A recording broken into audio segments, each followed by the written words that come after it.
तरी तब्बल 23 वर्षानंतर आहे अमरावती लोकसभा मतदारसंघ काँग्रेसकडे गेलेला आहे आणि बळवंत वानखेडे यांना उमेदवारी देण्यात निश्चित झालेली आहे. ते तुमची काय आम्हाला असं कळलंय काल संध्याकाळी की जवळपास अमरावती मतदारसंघ, लोकसभा मतदारसंघ हा काँग्रेसच्या वाट्यावर जाण्याच्या मार्गावर आहे आणि 2-3 लोकांनी तिकिटं मागितल्या होत्या. त्याच्यामध्ये अ, बळवंतराव वानखेडे यांचं नाव प्रामुख्याने घेतलं जात आहे. लवकरात लवकर घोषणा झाली पाहिजे. कारण ज्याला कोणाला हे सुटेल किंवा ज्याला कोणाला हे जाईल, महाविकास आघाडी सोबत आम्ही आहोत आणि आम्ही मोठ्या प्रमाणामध्ये मेहनत करतो आहे आणि सीट महाविकास आघाडीच्या वाटेवर आहे आणि महाविकास आघाडी इथे अ, विजयी होईल असा आमचा विश्वास आहे. कोणते मुद्दे घेऊन बघा मला एक तुम्हाला प्रामुख्याने सांगायचं आहे की अमरावतीचा एक इतिहास राहिलेला आहे.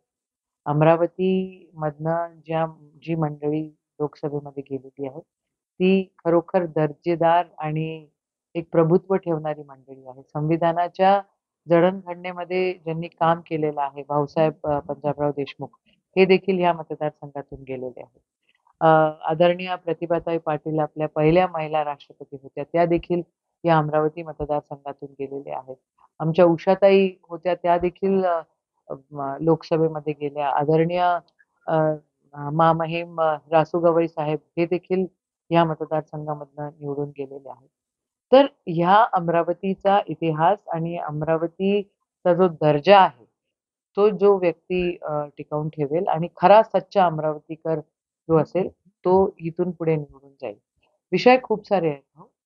तुम्ही राष्ट्रीय स्तरावर बघितलं तर संविधान हे आमच्यासाठी आणि महाविकास आघाडीसाठी आणि इंडिया आघाडीसाठी हे महत्वाचं आहे, हे केंद्रस्थान आहे. संविधान टिकलं पाहिजे आणि संविधानाचे जे अधिकार आहे, त्याचं इम्प्लिमेंटेशन आहे, हे सातत्याने व्यवस्थित झालं पाहिजे. हा प्रमुख अट्टहास आहे. बाकी मग खूप सारे मुद्दे आहेत. तुम्ही शेतकऱ्यांचे विषय बघा. तुम्ही लोकल इंडस्ट्रीज इथे बिलकुल आलेले नाही. खूप गप्पा आणि खूप गोंधळ झालेला आहे. खूप नौटंकबाजी मागच्या काळामध्ये आमच्या मतदारसंघामध्ये झाली आहे आणि खरं म्हणायला गेलं तर कामं काहीच झालेली नाही.